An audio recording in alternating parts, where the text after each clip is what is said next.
स्वागत है आप सबों का हमारे YouTube channel Bihar education hub पे। आज मैं आप लोगों के लिए लाया हूँ पॉलिटिकल साइंस।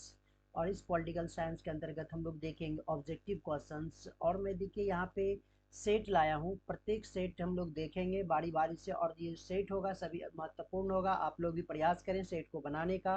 तो आज जो है दीपावली है, दीपावली की ढेरों शुभकामनाएं सभी व्यूवर्स को। और साथ ही साथ मैं मनोकामना करता हूँ सभी का परिवार जो है सुखमय रहे। तो चलिए आज मैं एक वक्तव्य लेके आया हूँ जो कि सुनना काफ़ी बेहतरीन है। कहता यह सोचकर हमेशा खुश रहो, जो था वो अच्छा था, जो बाकी है वो बेहतर है, और जो आगे चलकर मिलेगा वो भी बेहतरीन होगा। इसी उद्देश्य के तहत जो है आज हम लोग वीडियो को स्टार्ट करते हैं। और इस वीडियो में हम लोग देखेंगे कि कौन कौन से महत्वपूर्ण क्वेश्चंस जो है इस सेट में है। और इस सेट को आप लोग ध्यानपूर्वक देखें, क्योंकि मैं बता देना चाहता हूँ आप लोगों का जो फाइनल एग्ज़ाम होगी, इस फाइनल एग्ज़ाम में 11th और 12th दोनों के चैप्टर से जो है, दोनों के बुक से जो है क्वेश्चन से पूछे जाते हैं। इसलिए आपको 11th का भी ध्यान में रखना है, कुछ महत्वपूर्ण बातें उनकी। और 12th का भी ध्यान में रखना, यानी कि आपको 50% जो है 11th से आ जाएंगे। खास करके ये सिर्फ आपको दिक्कत होगी पॉलिटिकल साइंस में। पॉलिटिकल साइंस में 50% जो है आपका पूछा जाता है 11 से, और 50% जो है 12 से पूछा जाता है। इसलिए आपको दोनों का जो है क्या करना पड़ेगा, अध्ययन करना पड़ेगा। ऐसा नहीं कि सिर्फ 12th के माध्यम से आप 100% स्कोर कर सकते हो। तो इसलिए मैं यहाँ पे दोनों का मिश्रण रूप लाया हूँ। और सभी सेट, जितने सारे सेट होंगे, सभी सेट में आपको 11th के भी मिल जाएंगे और 12th के भी मिल जाएंगे। इसलिए आप लोग वीडियो को जो है शुरू से लेकर अंत तक देखें, और इस वीडियो के माध्यम से आप अपने आप को कहीं ना कहीं सिक्योर महसूस करेंगे और आपका एग्जाम काफ़ी बेहतर जाने वाला है। तो चलिए हम लोग स्टार्ट करते हैं। पहला है क्वेश्चन, संविधान प्रारूप। देखिए, प्रारूप समिति के अध्यक्ष कौन थे? जब हमारे संविधान बन रहा था तो उसमें प्रारूप समिति के अध्यक्ष किसे बनाया गया था? तो यहाँ पे डॉक्टर भीमराव अंबेडकर को बनाया गया था। राइट आंसर हो जाएगा आपका ए। नेक्स्ट हम लोग चलते हैं 2 नंबर की ओर। भारतीय राष्ट्रीय कांग्रेस के संस्थापक कौन थे? यहाँ पे देखिए ऑप्शन ए है WC Banerjee, Mahatma Gandhi, A.O. Hume या फिर एनी बेसेंट। तो आपको राइट आंसर हो जाएगा A.O. ह्यूम, बिल्कुल ही राइट आंसर है ये आपका। नेक्स्ट हम लोग चलते हैं भारतीय संविधान की 8वीं सूची में। यहाँ पे कौन सा है, 8वीं सूची में क्या वर्णित है? 3 नंबर का क्वेश्चन है। तो पहला है भाषाओं की सूची, आरक्षण की सूची, पंचायत राज्य के कार्य, या फिर इनमें से कोई नहीं। तो देखिए 3 नंबर का हो जाएगा आपका ए, जो है बिल्कुल ही राइट आंसर हो जाएगा। भाषाओं की सूची जो है 8वीं सूची में वर्णित किया गया है। नेक्स्ट है, इस समय भारत में कौन सी दलीय व्यवस्था है? तो कौन सी दलीय व्यवस्था है? एक दलीय, द्विदलीय, बहुदलीय, या फिर इनमें से कोई नहीं। तो 4 नंबर का राइट आंसर हो जाएगा आपका बहुदलीय व्यवस्था अभी जो है आपके भारत में मौजूद है। नेक्स्ट है, सूचना का अधिकार कानून कब लागू हुआ? 5 नंबर। तो देखिए 2001, 2003, 2005 या फिर 2010 में। तो इसका जो राइट आंसर हो जाएगा 2005 राइट आंसर हो जाएगा। सूचना के अधिकार के तहत सबको पता है कि इसमें हम लोग विभिन्न तरह की सूचनाओं को प्राप्त किया जा सकता है कानूनी रूप से। नेक्स्ट है, 1942 में गांधी जी द्वारा चलाया गया आंदोलन कौन था? सविनय अवज्ञा आंदोलन था, भारत छोड़ो आंदोलन था, स्वराज आंदोलन था, या फिर नमक आंदोलन था? तो इसका जो राइट आंसर हो जाएगा आपका भारत छोड़ो आंदोलन, बिल्कुल ही सही आंसर है। नेक्स्ट है, भाषा के आधार पर बनने वाला पहला राज्य कौन था? तो देखिए भाषा के आधार पर आंध्र प्रदेश बना था। इन्होंने ही सबसे पहले आवाज़ उठाई थी कि नहीं, हम लोग जो है हिंदी से इनको थोड़ी सी प्रॉब्लम आ रही थी, हिंदी को ये ग्रहण नहीं करना चाह रहे थे। इसलिए जो है इन्होंने बगावत किया था, और अंततः जो है इसे इसमें सफलता भी मिली, और भाषा के आधार पर अलग राज्य घोषित कर दिया गया था, किसको? आंध्र प्रदेश को। नेक्स्ट हम लोग चलते हैं, संयुक्त राष्ट्र संघ की स्थापना कब हुई थी? संयुक्त राष्ट्र संघ की स्थापना जो 1945 ईस्वी में हुई थी। इसके पहले हम बता देते हैं कि राष्ट्र संघ की स्थापना भी की गई थी 1920 में, जो कि असफल हो गई थी। इसके बाद ही जो है विश्व स्तर पर यह संस्था का निर्माण किया गया, ताकि विश्व में शांति कायम रह सके, युद्ध ना हो।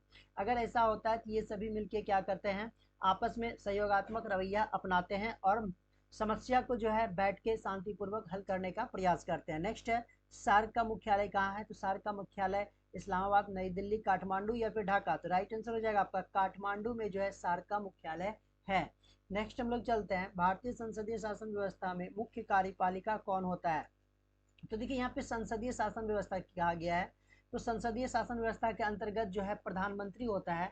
नेक्स्ट या फिर अगर पूछेगा सिर्फ कार्यपालिका के, तो कार्यपालिका में हम लोग दूसरा ऑप्शन आएगा। नेक्स्ट हम लोग देखते हैं, पंचायत समिति का प्रमुख कौन होता है? तो पंचायत समिति का प्रमुख जो होता है, देखिए यहाँ पे समिति पूछा गया है, याद रखिएगा। इसके जो समिति होते हैं प्रखंड प्रमुख को ही होता है, पंचायत समिति का प्रमुख। नेक्स्ट है 2015 के विधानसभा चुनाव के बाद बिहार में किस दल ने सरकार बनाई थी? देखिए इसमें से जनता दल, राष्ट्रीय जनता दल, कांग्रेस, ये तीनों जो था, तीनों ने गठबंधन करके महागठबंधन का निर्माण किया था, जो कि काफी प्रचलित हुआ था। इसलिए राइट आंसर आपका क्या हो जाएगा? डी बिल्कुल ही सही आंसर है। नेक्स्ट है भारत में किस अनुच्छेद के तहत राष्ट्रीय आपातकाल लगाया जाता है? तो राष्ट्रीय आपातकाल जो लगाया जाता है 350, 356, 360 या फिर 368 में। तो राइट आंसर आपका हो जाएगा अनुच्छेद 356 ईस्वी में, सॉरी, तो अनुच्छेद 356 के तहत जो है आपातकाल लगाया जाता है। नेक्स्ट है एमनेस्टी इंटरनेशनल किससे संबंधित है? बाल श्रम से है, मानवाधिकार से है, पर्यावरण से है या फिर शिक्षा से? तो राइट आंसर आपका मानवाधिकार हो जाएगा। नेक्स्ट है अंतर्राष्ट्रीय न्यायालय का मुख्यालय कहाँ स्थित है? देखिए ये संयुक्त राष्ट्र संघ के ही अंग है अंतर्राष्ट्रीय न्यायालय, जिसकी जो है मुख्यालय कहाँ है? हेग में स्थित है। नेक्स्ट है 20 सूत्री कार्यक्रम जो है किस प्रधानमंत्री से संबंधित है? तो 20 सूत्री के स्थान पर राजीव गांधी, इंदिरा गांधी, बीपी सिंह या फिर आई.के. गुजराल, मतलब इंद्र कुमार गुजराल से पूछा गया है। तो राइट आंसर हो जाएगा आपका इंदिरा गांधी, बिल्कुल ही सही आंसर है। नेक्स्ट है किस संविधान संशोधन के द्वारा पंचायतों में महिलाओं को आरक्षण प्रदान किया गया है?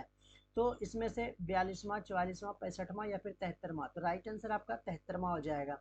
सूचना के अधिकार आंदोलन के तहत, सूचना के अधिकार आंदोलन की शुरुआत कहाँ हुई थी? राजस्थान, दिल्ली, तमिलनाडु या फिर बिहार?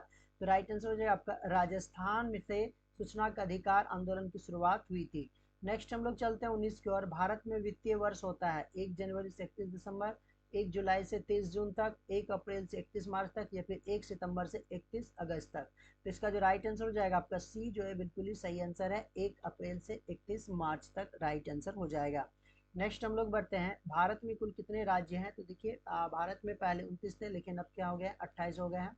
तो राइट आंसर आपका कितने राज्य हो गए? 28।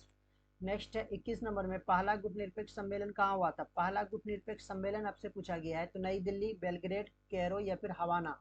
तो राइट आंसर आपका बेलग्रेड हो जाएगा। कौन सा देश सार्क सदस्य है? तो सार्क सदस्य इसमें से कौन सा है? मलेशिया तो नहीं है, इंडोनेशिया भी नहीं है, जापान भी नहीं है। तो राइट आंसर क्या हो जाएगा आपका? भारत जो है सार्क सदस्य है। नेक्स्ट चलते हैं, यूएनओ निशस्त्रीकरण आयोग कब बना? तो न्यू 1945, 1952, 1960 या फिर 1965?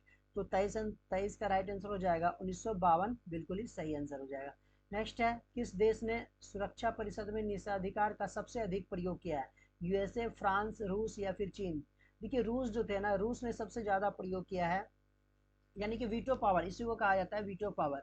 तो वीटो पावर तो सबको पता है क्या, 5 जो अस्थाई सदस्य देश हैं सुरक्षा परिषद के, उसी को प्राप्त है। तो इसमें से रूस जो है सबसे ज्यादा जो है वीटो पावर का प्रयोग किए हैं। नेक्स्ट है योजना आयोग को भंग कर कौन सा आयोग बना?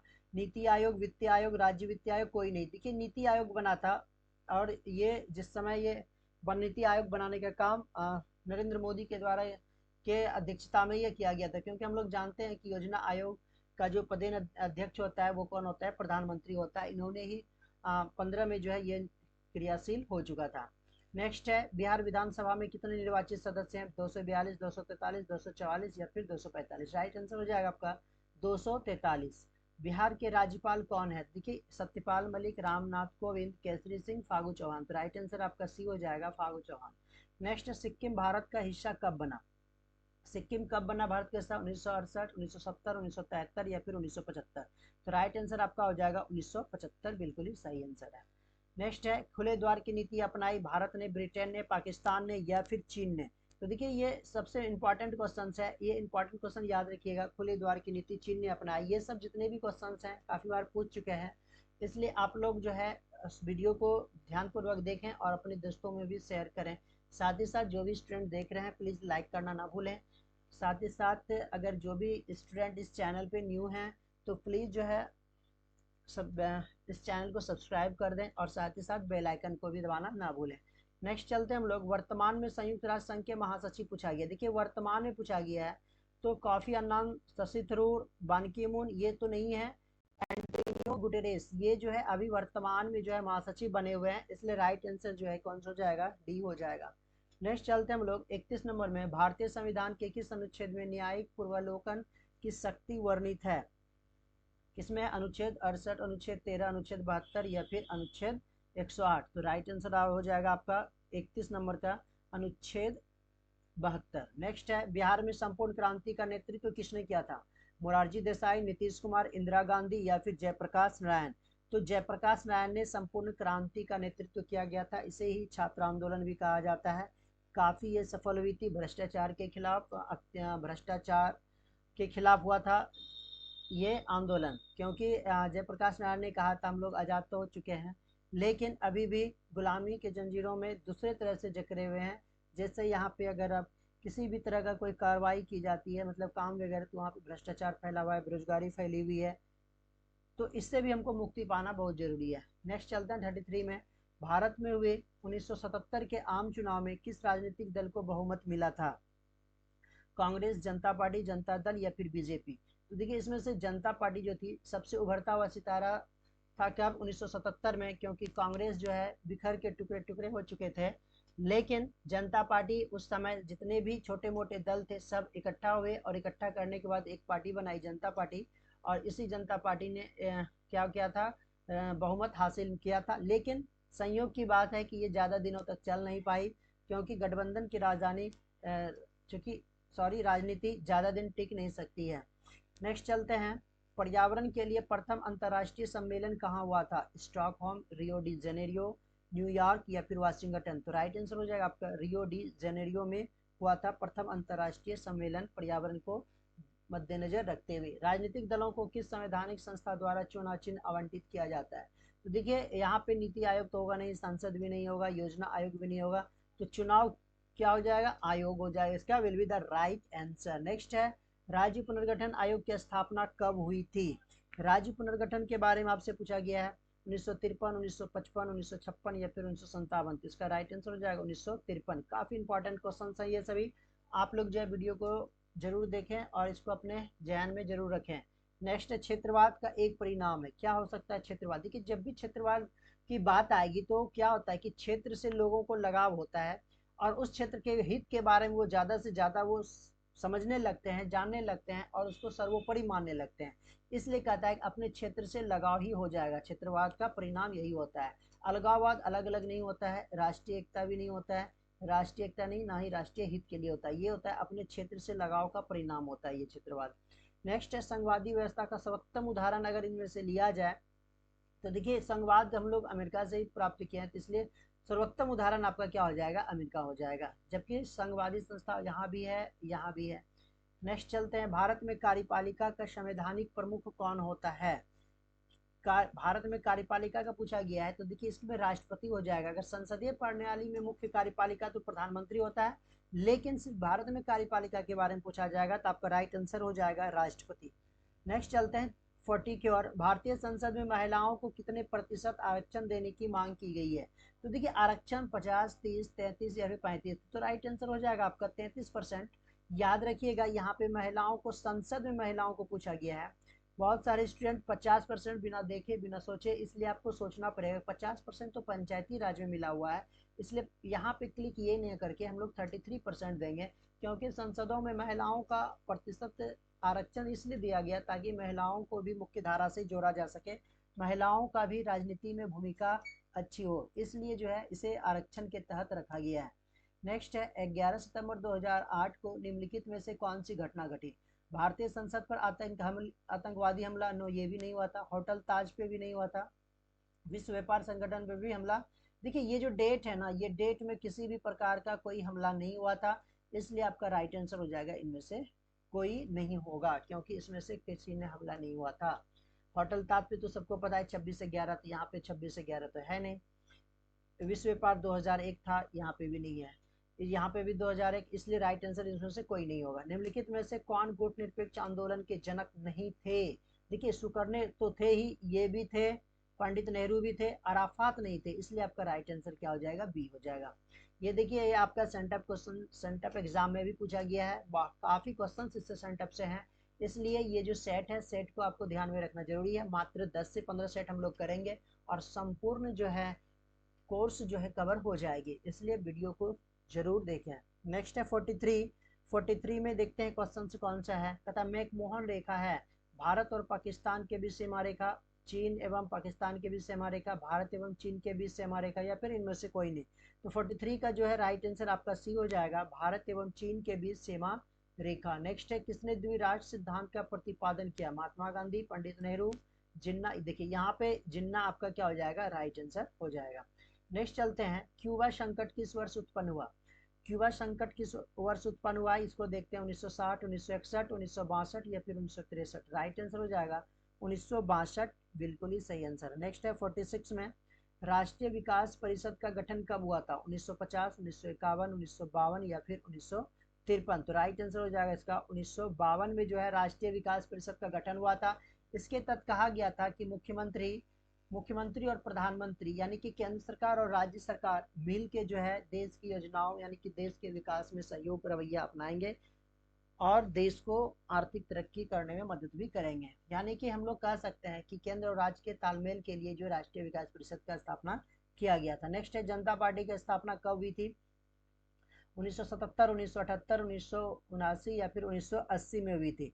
तो इसका जो स्थापना हुआ था 1977 में। अभी जस्ट हम लोगों ने इसके बारे में पढ़ा था कि भारत के प्रथम उपराष्ट्रपति कौन थे? V V Giri, doctor S Radhakrishnan, doctor Zakir Hussain या फिर डॉक्टर शंकर दयाल शर्मा।